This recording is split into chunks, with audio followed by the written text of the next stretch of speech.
کربلا کے میدان میں شب عاشور ہر بیوی اپنے بچوں کو وصیت کر رہی ہے۔ کہیں بیوی ام فرواہ شہزادہ قاسم کو کہہ رہی ہے، اے قاسم، میں بیوہ ہوں اور تمہارے لیے کربلا آئی ہوں، کل اپنے چاچا حسین کے قدموں پہ تمہیں قربان ہونا ہے۔ تو کہیں بی بی ام لیلہ علی اکبر سے کہہ رہی ہے، اے اکبر، مجھے بی بی فاطمہ کے سامنے شرمندہ نہ کرنا، ایسی قربانی دینا کہ رہتی دنیا تک تیری قربانی کو یاد کیا جائے۔ اور کہیں ایک بی بی اپنے دونوں بچوں کو سامنے بٹھا کر اپنے ہاتھوں سے ان کے بال سنوار رہی ہے اور کہہ رہی ہے، اے میرے شیرو، تم حیدر کرار کے نواسے ہو، جعفر طیار کے پوتے ہو، کل میدان میں اپنی ماں کو پشیمان نہ کرنا، اپنے ماموں حسین کے قدموں پہ اپنی جان کو اس طرح سے نثار کرنا کہ میں اپنی ماں فاطمہ کے سامنے سرخرو ہو جاؤں۔ بی بی زینب فرماتی ہے، میری تو وصیتیں ہیں، پہلی وصیت کہ اگر ہو سکے تو امام حسین کے دشمن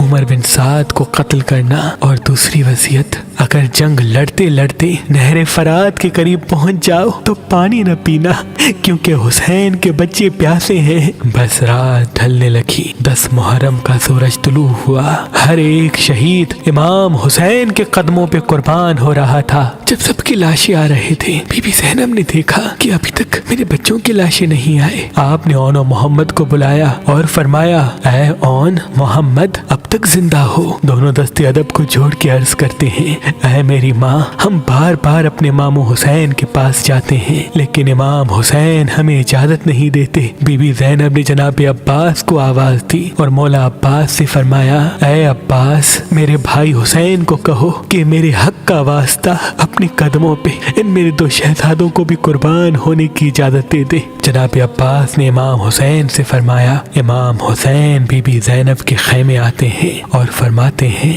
اے زینب، یہ عبداللہ کی نشانی ہے۔ بی بی زینب فرماتی ہیں، اے میرے بھائی حسین، جب ہم مدینے سے چلے تھے تب عبداللہ نے کہا تھا کہ اگر جنگ کی نوبت آ جائے تو علی اکبر سے پہلے ان 2 شہزادوں کو حسین کے قدموں پہ قربان کرنا، ایک اپنی طرف سے اور ایک میری طرف سے۔ اے حسین، میرے بچوں کی قربانی قبول کرو۔ امام حسین نے دونوں شہزادوں کے سر چومے، ایک کو گھوڑے پہ حضرت عباس نے سوار کروایا تو دوسرے کو امام حسین نے۔ بس میدان میں شہزادے آئے، شیر کی طرح جنگ کی، میدان کانپنے لگا۔ بس آپ عمر بن سعد کے قریب جا ہی رہے تھے، جب بہت زیادہ قریب پہنچ گئے تو عمر بن سعد نے کہا، سب مل کے حملہ کرو، کہیں ایسا نہیں کہ یہ مجھ تک پہنچ جائیں۔ تو بس 2 شہزادوں پہ جب ہزاروں کی فوج نے حملہ کیا، ایک معصوم بچے کے سر پہ تلوار لگی اور دوسرے معصوم بچے کے سر پہ گرز لگا۔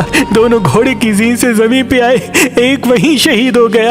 ایک تڑپ کے کہنے لگا، اے ہمارے ماموں حسین، ہم گھوڑے سے گر چکے ہیں، ہماری مدد فرمائے۔ امام حسین لشکر کو چیر کے جب شہزادوں کے قریب پہنچتے ہیں تو ایک شہزادہ امام حسین کے قدموں پہ سر رکھ کے کہتا ہے، اے ہمارے ماموں، ہماری ماں سے کہنا کہ ہم جنگ کرتے کرتے نہر تک پہنچ گئے تھے لیکن ہم نے پانی نہیں پیا۔ بس یہ کہہ کے دونوں شہزادے جنت تک جا پہنچے۔ امام حسین علیہ السلام نے حضرت عباس کے سہارے سے دونوں بچوں کی لاش جب اس خیمے میں لے کے آئے جہاں سب کی لاشیں موجود تھی، تاریخ نے لکھا ہر لاشی پہ سب سے پہلے بی بی زینب آ کے کریا فرماتی تھی۔ یہ 2 واحد لاشیں تھے جس پہ سب بیبیاں آ کے رونے لگی، لیکن بی بی زینب نہ آئی۔ امام حسین نے بی بی زینب کو پیغام بھجوایا کہ اے میری بہن، اپنے بچوں سے الوداع کہو۔ بی بی زینب خیمے میں داخل ہوتی ہیں، دونوں لاش کے بیچ میں بیٹھتی ہیں، اون و محمد کے سینے پہ ہاتھ رکھ کے